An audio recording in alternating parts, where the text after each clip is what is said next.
9일 새벽 예배에 함께 하시는 여러분을 주님의 이름으로 축복합니다. 사도신경으로 우리의 신앙을 고백하시겠습니다. 나는 전능하신 아버지 하나님 천지의 창조주를 믿습니다. 나는 그의 유일하신 아들 우리 주 예수 그리스도를 믿습니다. 그는 성령으로 잉태되어 동정녀 마리아에게서 나시고 본디오 빌라도에게 고난을 받아 십자가에 못 박혀 죽으시고 장사된 지 사흘 만에 죽은 자 가운데서 다시 살아나셨으며 하늘에 오르시어 전능하신 아버지 하나님 우편에 앉아 계시다가 거기로부터 살아있는 자와 죽은 자를 심판하러 오십니다. 나는 성령을 믿으며 거룩한 공교회와 성도의 교제와 죄를 용서받는 것과 몸의 부활과 영생을 믿습니다. 아멘. 찬송가 10장 전능왕 오셔서 찬송하시겠습니다.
고맙고 감사하신 주님, 은혜와 사랑을 진심으로 감사를 드립니다.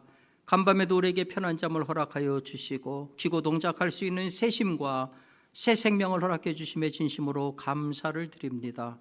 주님께서 우리에게 선물로 주신 이 귀한 날, 그 첫 시간을 말씀과 기도로 시작하려고 하는 당신의 귀한 권속들에게 오늘 하루도 영혼이 잘된 같이 범사가 잘되고 건강한 복이 넘치는 귀한 날이 되게 인도하여 주시옵소서. 우리 성도들 오늘 어디에서 무엇을 하든지 말하는 것이나 행동하는 것이나 계획하는 모든 것들이 하나님의 영광을 위한 것 되게 하시고 세상을 향해서는 빛과 소금의 역할을 잘 감당할 수 있도록 도와주시옵소서. 신령과 진정으로 예배하는 이 시간 성삼위 하나님께서 함께하여 주시어서 하나님께는 영광이 되고 우리에게는 큰 은혜의 시간으로 인도하여 주시옵소서. 우리 구주 예수 그리스도의 귀하신 이름으로 기도드리옵나이다. 아멘. 오늘 우리에게 주시는 하나님의 말씀은 사도행전 4장 29절에서 31절까지에 있는 말씀입니다. 제가 받들어 봉독하도록 하겠습니다. 주여 이제도 그들의 위협함을 굽어보시옵고 또 종들로 하여금 담대히 하나님의 말씀을 전하게 하여 주시오며 손을 내밀어 병을 낫게 하시옵고 표적과 기사가 거룩한 종 예수의 이름으로 이루어지게 하옵소서 하더라. 빌기를 다함에 모인 곳이 진동하더니 무리가 다 성령이 충만하여 담대히 하나님의 말씀을 전하니라. 아멘. 이런 주님의 말씀입니다. 우리가 살펴본 바와 같이 사도들은 자신들이 여전히 로마 제국의 위협에 직면해 있음에도 불구하고 오직 하나님만을 경배하고 사모하는 기도를 드렸습니다.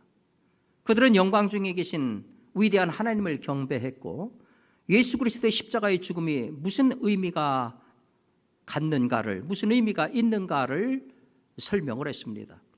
27절 말씀을 보면은 사도들이 자기 자신들이 처한 상황과 곤경에 대해서 정확하게 인지하고 있음을 봅니다.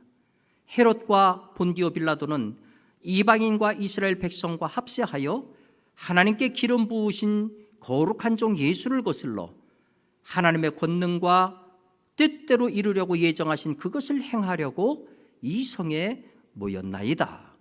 이게 무슨 말인가요?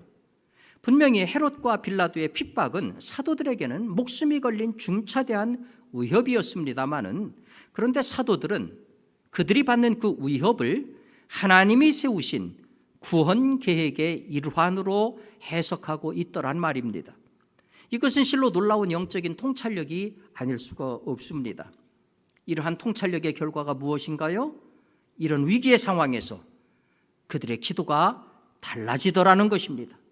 그들은 자유롭게 해달라거나 궁지에서 벗어나게 해달라고 기도하지 않았습니다. 오히려 주여 이제도 저희의 위협함을 하감하옵시고 또 종들로 하여금 담대히 하나님의 말씀을 전하게 하여 주옵소서. 여러분은 이 사도들이 무엇을 설교했는지 잘 알고 계십니다. 그것은 바로 예수 그리스도의 탄생과 고난과 죽음과 부활과 승천과 재림이었습니다. 그들은 그들의 설교 내용을 한마디로 이렇게 규정을 했습니다. 우리가 우리를 전파하는 것이 아니라 오직 그리스도 예수의 주 되신 것과 또 예수를 위하여 우리가 너희의 종된 것을 선포하노라. 이것이 사도들의 설교였습니다. 이들은 부활의 증인들이었습니다. 이들은 분명 예수님을 체험한 사람들이었습니다. 하지만 자신들의 체험에 대해서 설교하지 않고 그 체험을 주신 분, 그리고 그 체험을 가능케 한 사건들에 대해서 설교했습니다. 그리고 자신들의 생명이 위협받는 상황에서도 이들은 바로 이 하나님의 말씀을 담대히 전할 수 있게 해달라고 기도하는 것입니다. 그들은 사람들에게 우선적으로 필요한 것이 행복이나 건강이라고 말하지 않습니다. 진정 인간에게 가장 시급한 것은 바로 구원입니다. 임박한 진노에서부터 구원받는 것, 하나님과 화해하는 것, 다시 오시는 주님을 만나기에 합당한 자가 되는 것, 그와 함께 영원한 기쁨에 들어가는 것, 이것이 가장 시급한 설교의 내용이었습니다. 바로 이러한 기도를 드릴 때에 성경은 어떤 현상이 일어났다고 말합니까? 빌기를 다함에 모인 곳이 진동하더니 무리가 다 성령이 충만하여. 사도들은 이미 마가의 다락방에서 성령의 역사하심을 경험한 적이 있습니다. 그런데 지금 바로 이 기도하는 중에 다시 성령의 능력과 마주치게 된 겁니다. 이 성령이 누구신가요? 우리 주님께서 고아와 같이 홀로 버려두지 않겠다고 약속하신 보혜사 성령이십니다. 우리가 잘 아는 바와 같이 마태, 마가, 누가, 요한 4복음서는 성자 하나님을 집중적으로 보여주고 있습니다. 우리는 4복음서 각 장에서 이론이 아닌 한 인물, 때가 차며 하나님이 보내신 그 아들, 보이지 않는 하나님이 볼 수 있게 나타나신 그 예수 그리스도와 마주치게 됩니다. 그런데 사도행전으로 넘어오면 주로 성령 하나님의 활동을 보게 됩니다. 그런데 성경을 자세히 보면은 성령 하나님이 갑자기 사도행전에 등장하시는 게 아닙니다. 구약을 보세요. 창세기 1장부터 우리는 성령과 마주치게 됩니다. 태초에 하나님이 천지를 창조하시니라. 땅이 혼돈하고 공허하며 흑암이 깊음 위에 있고 하나님의 신은 수면에 운행하시니라. 성령 하나님께서 창조 사역에 관여하고 계심을 천명하고 있습니다. 그뿐 아니지요. 구약의 예언자들이 어떻게 메시지를 받았고 어떻게 그 메시지를 기록했나 보십시오. 항상 그런 얘기를 합니다. 항상 여호와의 엄중한 말씀이 내게 임했다.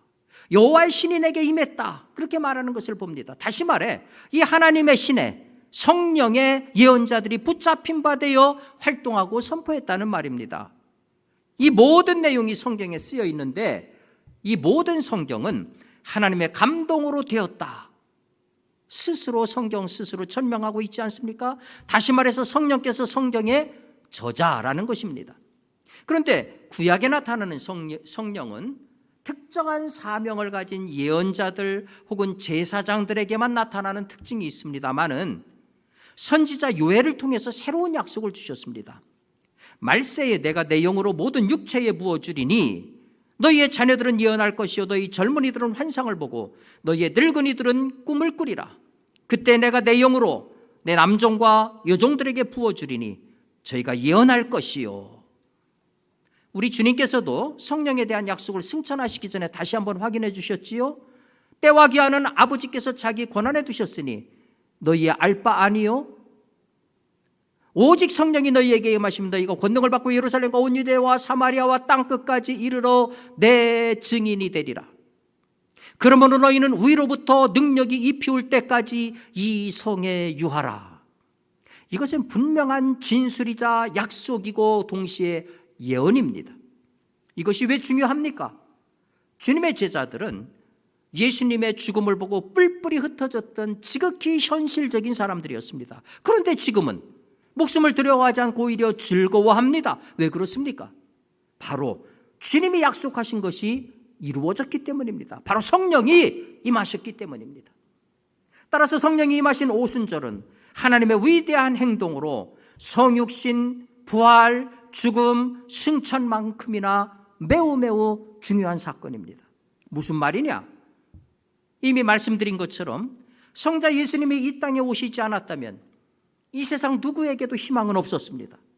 죄는 반드시 처리해야 됐는데 우리 주님이 이 일을 하셨습니다. 이로 말미암아 우리는 임박한 하나님의 진노 가운데서 구원을 얻을 수 있게 됐습니다. 이것이 성자가 맡은 역할입니다. 오순절에 임하신 성령의 역할은 이 모든 구원 사역을 우리에게 적용시키는 일입니다. 다시 말해 성삼위 가운데에 삼위에 해당하시는 성령 하나님은 성부의 지시를 받아 성자가 이루시는 위대한 구원을 여러분과 제게 적용하고자 보냄을 받았다는 것입니다. 이러니 성령이 얼마나 중요한 분입니까? 그 성령께서는 오순절에도 활동하셨을 뿐만 아니라 지금도 활동하고 계십니다. 성령께서 하시는 일은 크게 두 가지입니다. 하나는 정규적으로 하시는 일이에요. 죄를 입증하시고 회심시키고 거듭나게 하시고 우리로 일하게 하시고 성화의 과정을 걷게 하십니다. 이것이 주관적이고 개인에게 일어나는 일이라고 하면 또 다른 하나는 성령의 객관적인 활동입니다. 그것은 바로 개혁의 역사, 부흥의 역사입니다. 우리가 교회사를 읽다 보면은 교회가 제도화되고 화석화되었던 중세시대를 만나게 되지요. 그 당시 교회는 사도행전에 나타났던 초대교회하고는 정반대 모습이었습니다. 부유하고 교만하고 세속적이었던 가톨릭 교회는 정치가보다도 더 사악한 성지자의 독재 권력을 휘둘러서 모든 사람들을 농노제와 영적 무지의 어두운 밤에 가두어 버리고 말았습니다. 그런데 그 철옹성 같은 그 시대에 종교개혁이 일어났습니다. 마르틴 루터는 그 거대한 제도와 거짓된 권력에 대항해서 철옹성 같은 중세교회를 뒤흔들어 놓았습니다. 어떻게 이런 일이 가능했습니까? 마르틴 루터가 뛰어난 천재이기 때문입니까? 그 일을 해낸 것은 바로 성령이십니다. 성령 하나님은 한 사람을 통해서 그 엄청난 일을 하셨습니다. 18세기 영국이 어떻게 뒤집어졌는지 아십니까? 한 집 건너 술집이 있던 그 시절, 교회는 완벽하게 사문화되어서 석고처럼 굳어져 있던 그 절망의 땅에 어느 날 글래스터구의 술집에서 성장한 조지 휘필드라는 청년이 나타나서 사자와 같은 복음의 메시지로 사람들을 흔들고 교회를 흔들고 잉글랜드를 흔들었습니다. 말하자면 전혀 별 볼 일 없는 애송이가 어느 날 역동적인 설교자가 된 겁니다. 그 뒤를 이어서 존 웨슬리, 요한 웨슬리라고 하는 웨슬리 형제가 그 뒤를 따랐습니다. 여러분, 이것이 뭡니까? 바로 성령이 하시는 일입니다. 그는 살아계신 인격이고 생동하시는 분입니다. 그러니 사랑하는 성도 여러분, 성령을 받는다는 것은 이상한 일이 아닙니다. 지극히 자연스러운 일이고 당연한 일입니다. 때로 개인적으로 진동이 오고 예언하고 방언하는 것과 같은 성령의 은사가 오기도 합니다. 사모해야 됩니다. 그런데 이것 말고도 사실 우리가 예수를 그리스도로 고백하는 이 믿음이 어디서 옵니까? 성령께서 주시는 겁니다. 따라서 성령 없이는 믿음이 없고 성령 없이는 그리스도도 없습니다. 여러분, 진정한 신앙의 성숙을 원하십니까? 성령 받으시기 바랍니다. 성령 충만하십시오. 성령의 은사를 사모하십시오. 성령의 능력 안에 있는 교회, 성령의 능력 안에 있는 성도들, 가장 이상적인 우리의 소원이고 우리의 바람입니다. 바라기는 우리 교회가 성령의 능력 안에 있는 교회, 우리 성도들이 성령 안에 사로잡힌 성령의 사람들 되시길 주님의 이름으로 축원합니다. 우리 주님 가르쳐 주신 기도로 새벽 예배를 마치도록 하겠습니다. 하늘에 계신 우리 아버지, 아버지의 이름을 거룩하게 하시며 아버지의 나라가 오게 하시며 아버지의 뜻이 하늘에서와 같이 땅에서도 이루어지게 하소서. 오늘 우리에게 일용할 양식을 주시고 우리가 우리에게 잘못한 사람을 용서하여 준 것 같이 우리 죄를 용서하여 주시고 우리를 시험에 빠지지 않게 하시고 악에서 구하소서. 나라와 권능과 영광이 영원히 아버지의 것입니다. 아멘.